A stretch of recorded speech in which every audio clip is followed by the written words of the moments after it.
Top quality और consistent performance के लिए सिर्फ सिल्वर पंप्स। टॉप क्वालिटी और कंसिस्टेंट परफॉर्मेंस के लिए सिर्फ सिल्वर पंप्स, नाम याद रखना। गेल्या 3 ते 4 दिवसापासून पुणे शहराच्या घाटमाता आणि धरण परिसरात मोठ्या प्रमाणात पाऊस बरसतोय आणि याच्यामुळे आता आपण हे दृश्य पाहतोय।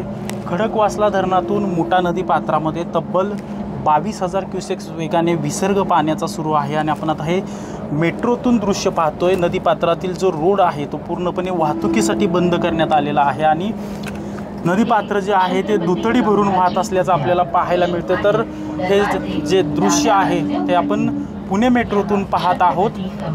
आज देखील पुढील 48 तास म्हणजे आज आणि उद्या देखील पुण्यातील घाटमाता आणि धरण परिसरात मोठ्या परिसरात पाऊस पडेल अशी एक शक्यता हवामान विभागाकडून वर्तवलेली आहे। त्यामुळे जर धरणात पाण्याचा येवा मोठ्या प्रमाणात झाला तर हा 22,000 क्युसेक्सचा जो विसर्ग सुरू आहे तो आणखी वाढवण्यात येणार असल्याची शक्यता देखील पाटबंधारे विभागाकडून वर्तवण्यात आलेली आहे। त्यामुळे नागरिकांना सतर्क राहण्याचं आवाहन देखील प्रशासनाकडून करण्यात येत आहे।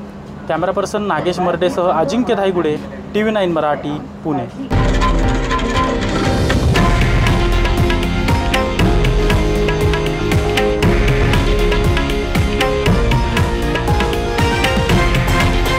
हे आहे देशातील नंबर 1 न्यूज नेटवर्क आणि आपण पाहत आहात TV9 मराठी, एकमेव।